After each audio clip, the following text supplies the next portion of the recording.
கடவுள் அருள் YouTube channel அனைத்து நேயர்களுக்கும் திண்டுக்கல் ஹரியன் சர்மாவின் பணிவான வணக்கம். நாம் புது வருடத்திற்கு பலன் பார்க்கிறோம், தமிழ் வருடத்திற்கு பலன் பார்க்கிறோம், ஆங்கில வருடத்திற்கு பலன் பார்க்கிறோம்.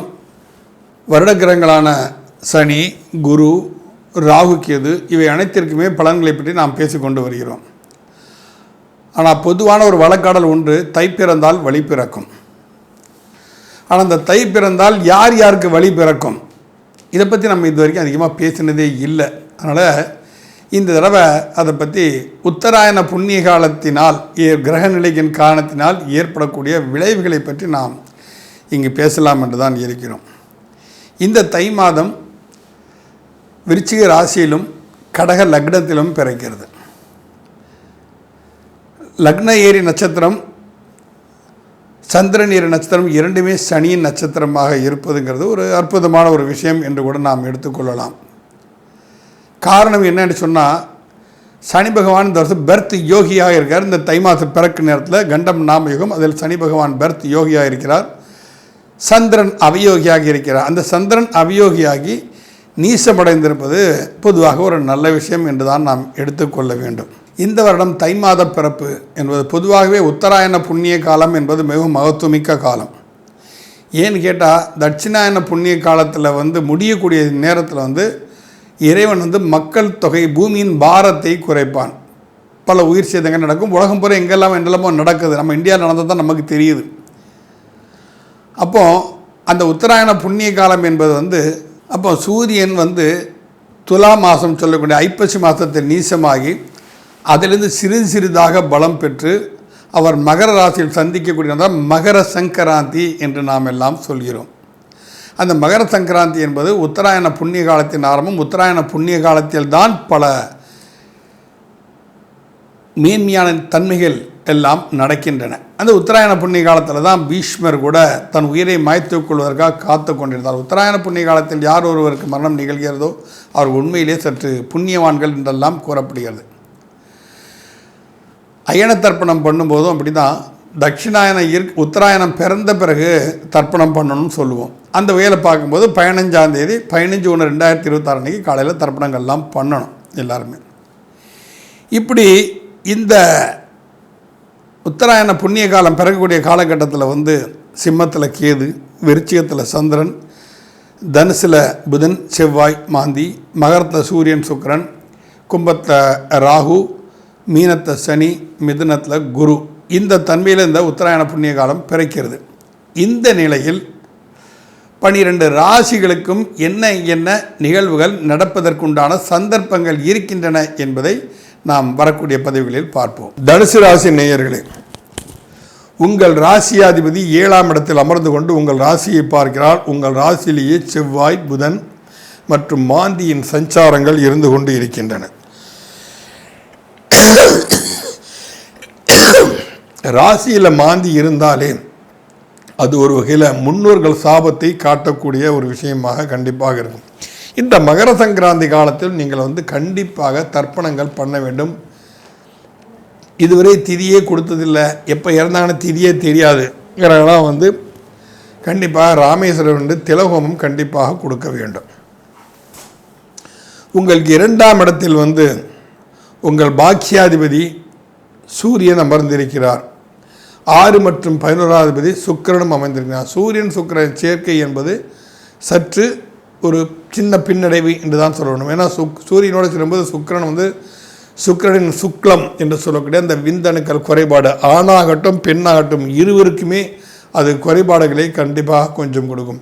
அப்போ இந்த தனுசு ராசியை சேர்ந்தவர்கள்லாம் ஒரு ஹீமோக்ளோபின் செக்கிங் பண்ணது மட்டுமல்ல, இரத்த சக்தியை சோகையை கட்டுப்படுத்தக்கூடிய ஒரு ட்ரீட்மெண்ட்ங்கிறது எடுத்துக்கிறது இந்த மகர சங்கராந்திக்கு பிறகு ஒரு நல்ல விஷயம். ஏன்னா புதுமையாக கல்யாணம் ஆகிருப்போம். புதுசாக கல்யாணம் ஆனவங்க குழந்தை எதிர்பார்ப்பு நிறைய இருக்கும். முதல்ல குழந்தை எதிர்பார்ப்புன்னு வந்துட்டாலும் நான் சொல்கிறேன், தயவுசெய்து கருவுற்றால் உடனே இப்போ என்ன அவசரம்னு சொல்லி தயவுசெய்து கருச்சிதைவை பண்ணாதீங்க. இப்போ தான் அந்த விருச்சிகராசியை பற்றி நான் சொல்லும்போது சொல்லியிருந்தேன், இந்த கருச்சிதைவை தான் தயவுசெய்து பண்ணவே பண்ணாதீங்க. நீங்கள் ஏன்னா அது இறைவன் கொடுக்கக்கூடிய வரம். அமைஞ்சிருச்சுன்னா அதை அப்படியே ஃபாலோ பண்ணிவிட்டு வாங்க. அப்போ குருவும் மாந்தியும் நேருக்கு நேர் இருப்பது ஏதாவது ஒரு இடத்துல வந்து நம்ம கோவிலுக்கு செல்வதா, அதாவது கோவிலுக்கு நம்ம ஏதாவது செய்கிறோன்னு சொல்லிட்டு மறந்திருக்கலாம். அந்த தோஷம் இருந்தால்தான் குருவும் மாந்தியும் சம்பந்தப்படுவார்கள். பொதுவாக வரைக்கும் அந்த 7ஆம் அதிபதியோட குருவோட ராசி, அவங்க ராசியாதிபதி இருக்கிற இடத்த ராசியாதிபதியும் புதனும் அந்த தனுசில் தான் உட்காந்துருக்காங்க, பரிவர்த்தனை யோகம் பெற்றிருக்காங்க. இருந்தாலும் மாந்தி சம்பந்தப்படுவதுங்கிறது சற்றுமே வந்து பெருமாள் கோவிலுக்கு ஏதாவது நேர்த்திக்கடன் செலுத்தி விட்டு அந்த நேர்த்திக்கடனை நிறைவேற்றாமல் இருந்தாலும் அவர்களுக்கு இந்த மாந்தியின் தன்மை கண்டிப்பாக அவளை பாதிக்கும். பூர்வீகத்தில் பூர்வ ஜென்மத்தில் குழந்தைகளை துன்புறுத்திய ஒரு பாதக செயல் செய்திருந்தாலும் இது போன்ற பாதிப்புகளை கண்டிப்பாக இருக்கும். உங்களுக்கு வித்தையை கற்றுக் கொடுத்த குரு, தொழிலை கற்றுக் கொடுத்தவர், கல்வியை கற்றுக் கொடுத்தவர், நல்ல போதனைகளை தந்தவர், இந்த குருவிற்கு அவமதிக்கக்கூடிய ஒரு தன்மை செய்திருந்தாலும் இந்த போன்ற தன்மை உங்களுக்கு கண்டிப்பாக வரும். ஆனால் கொஞ்சம் எச்சரிக்கையாக இருக்கணும். உங்கள் ராசிக்கு 4ஆம் இடத்தில் அர்த்தாஷ்டம சனி என்று சொல்லக்கூடிய சனி பகவான் அமர்ந்திருக்கிறது. அந்த அர்த்தாஷ்டம சனினா அர்த்தமத்து சனியில் என்னென்ன பாதிப்புகள் வருமோ அதில் பாதிப்பு வந்து இந்த அர்த்தாஷ்டம சனியிலும் வரும். அப்போ சனிக்கு பிரீதியான வேலைகளை நீங்கள் செய்து கொண்டு வந்தீர்களே ஆனால் அது உங்களுக்கு சற்று சாதகமாக அமையும். 3ஆம் இடத்தில் ராகு வீரியக்காரன் அமர்ந்து கொண்டு உங்கள் ராசியை பார்க்கிறான். சனி பகவானும் உங்கள் ராசியை பார்க்க, சனி செவ்வாயோட பார்வை இருந்தாலே அந்த இடம் சற்று பாதிப்பு உண்டு. ஆக தனுசு ராசிக்கும் சரி, மீன ராசிக்கும் சரி, இந்த மகர சங்கராந்தி வந்து கொஞ்சம் பின்னடைவை தரக்கூடிய ஒரு தை மாத பிறப்பாகத்தான் நிகழ்து. தை பிறந்தால் வழி பிறக்கும், என்ன வழி பிறந்தாலும் வெளி பிதுங்கி நிற்கக்கூடிய ஒரு தன்மையை வந்து இந்த தனுசு ராசிக்கும் மீன ராசிக்கும் கண்டிப்பாக உண்டு.